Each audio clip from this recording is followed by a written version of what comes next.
حي على الفلاح.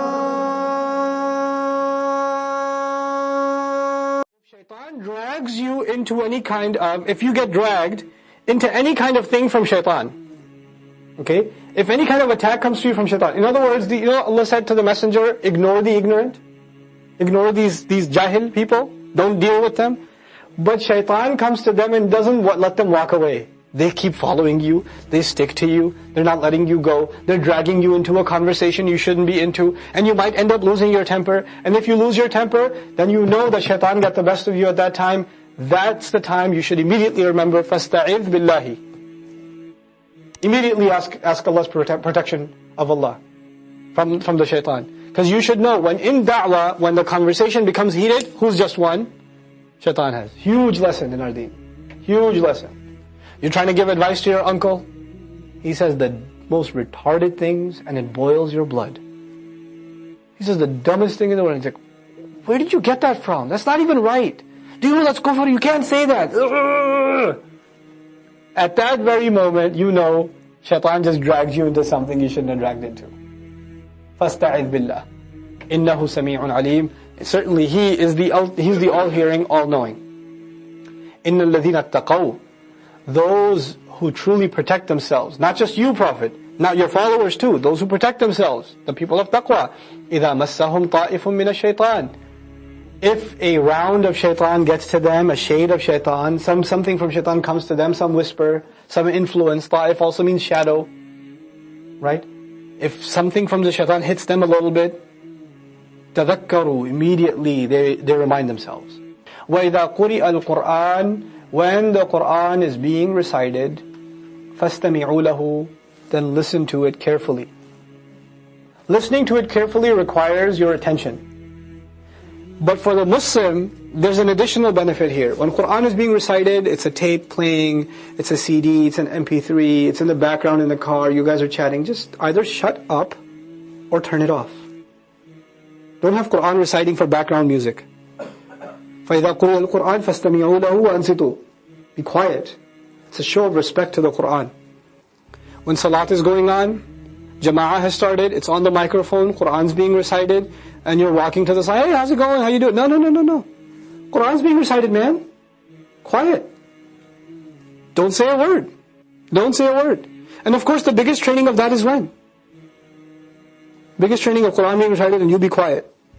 Salat itself. Salat itself, just listen carefully. What's happening in Salat is a training for what should happen outside Salat. Qur'an's being recited, you just be quiet and listen. فَإِذَا قُرِئَ الْقُرْآنِ فَاسْتَمِعُوا لَهُ وَأَنْصِتُوا. I take it even a step further. When you are reading Qur'an, don't have TV, you're watching TV and reading Qur'an at the same time. Just Qur'an, nothing else. When there's a halaqah going on and Qur'an's being explained, tafsir happening at the masjid, don't check your text messages and listen to, no, just listen, Qur'an. Drop everything. This is Qur'an. وَأَنْصِتُوا لَعَلَّكُمْ تُرْحَمُونَ. So that you may be shown mercy. In other words, if you know what's good for you, you will be quiet when you listen to Qur'an. And Qur'an, by the way, the Bani Israel, when Allah woke them up, what did He say? خُذُوا مَا آتَيْنَاكُمْ بِهِ قُوَّةٍ. This is the Qur'an's version now of that. How do you hold on to Qur'an with quwwah? Whenever it's recited, listen to it carefully and remain silent. Just take in. وَاذْكُرْ رَبَّكَ فِي نَفْسِكَ. And mention your master inside of yourself. تَضَرُّعًا وَخِيفَةً. Full of humility and powerlessness, and at the same time full of fear. دُونَ الْجَهْرِ مِنَ الْقَوْلِ. Without even saying a word out of your speech. Don't even open your mouth in remembering Allah. In other words, there's one way to remember Allah, to recite the Qur'an. فَلَا تَجْهَرْ بِصَلَاتِكَ وَلَا تُخَافِتْ بِهَا وَابْتَغِ بَيْنَ ذَلِكَ سَبِيلًا. Qur'an says that. But on the other hand, there's the real remembrance of Allah for which you don't even need to move your mouth. Remember Allah, mention Allah without even opening your tongue. Just quietly and humbly, without even making a loud, دُونَ الْجَهْرِ مِنَ الْقَوْلِ, without making a loud noise. So even if you make dhikr, make it a very low voice. Very low voice. Only you know and Allah knows this conversation is happening. بِالْغُدُوِّ وَالْآصَالِ. In the morning time and the multiple shades of evening. Asal is jama'. Ghudu is mufrad. Wudu is singular, asal is plural. One of the benefits of that is there's only one morning salat, and there's multiple evening prayers. The beginning of asal is asr, then maghrib, then isha. So asal, the plural, implies for each shade of the evening, you have a prayer. But wudu is one morning prayer, which is what? Fajr, right? وَلَا تَكُنْ, and don't you become مِنَ الْغَافِلِينَ. How appropriate. Don't be from those who become heedless. The remedy against heedlessness is remembrance. And before Allah mentioned remembrance, He mentioned what's the best form of remembrance, which was Quran itself. إِنَّ الَّذِينَ عِنْدَ رَبِّ. So by the way, in these last two ayat, which problem has been addressed? In conclusion, ghafla. Which problem is still left? Kibr is left. إِنَّ الَّذِينَ عِنْدَ رَبِّكَ لَا يَسْتَكْبِرُونَ عَنْ عِبَادَتِهِ وَيُسَبِّحُونَ لَهُ.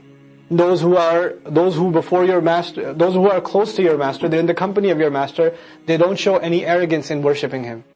وَيُسَبِّحُونَهُ, they declare his perfection. وَلَهُ يَسْجُدُونَ, and they fall into sajda before him. Where the surah began, arrogance was tied to a lack of sajda with Iblis. And the surah ends, and they make sajda to him. They know not to make that mistake. وَلَهُ يَسْجُدُونَ. It's beautiful. It's such a cohesive argument about the two things that will destroy us: arrogance and heedlessness. So in my conclusion to this surah, I just want to remind myself and all of you of how dangerous these two diseases are, and how they can creep up into our lives. And how Allah Azza wa Jalla, when He's reminding us of these things, it's not just an ancient reminder, it's a living problem. What are the devices of arrogance, and what are the devices of heedlessness? The devices of arrogance today are self-image. That's the device of arrogance. You're so concerned with what you look like, what people think of you. You're concerned with your impression. Iblis has no problem doing sajda to Allah. He's done many before. It's in front of others. I have to do sajda to another creation. It's now comparison to somebody else. So when you're too conscious of others around you, two things happen. One, you're constantly comparing yourself to others, and you want to make sure somehow you're better. And two, when you're so concerned with others, you no longer become concerned with Allah Azza wa Jal. You forget that. You lose sight of that. These are the makings of kibr. Self-image. You're obsessed with yourself. Self-indulgence. The ghafla, the big problem of ghafla is basically everything that takes you away from remembering Allah Azza wa Jal. Now what are those things today? Not just in a general sense, today. It's 3G. 4G, it's Netflix, it's Hulu, it's YouTube, it's Facebook, it's TV shows, it's downloads, it's video games, it's one thing after another. The new movie that comes out, then another movie comes out. Which ibadah do you and I do that 90 minutes gets our full attention? 90 minutes, we don't even think about anything else. People walk into a movie theater, 3-hour movie, 2.5-hour movie, 110-minute movie, 102-minute movie. They lose attention for even a second? Full concentration. Who leaves them alone? Shaitan just left the building. You come into the masjid, you're trying to pray 2 rak'ahs. 2 rak'ahs. And you're praying the shortest surahs you know. Subhana rabbika rabbil izzati amma yasifun. Allahu Akbar. Second rak'ah. Wa salamun ala al-mursaleen. Allahu Akbar. And even in that, what happens? Oh my God, what's for lunch? What's for lunch? Who's this guy next to me? Did I make wudu? Where am I? Is it the weekend? Did I study for the exam? Oh my God. We are addicted to entertainment, and our addiction to entertainment is paving the way for our ghafla. Now, what are the consequences of that? The consequences of ghafla aren't just limited to you don't do that. Assalamu alaikum wa rahmatullah. If you enjoyed this video, please do share it with friends and family. If you want to see more videos from this series, click on the box at the top. If you want to see other videos, click on the box at the bottom. And don't forget to hit the subscribe button. Thanks.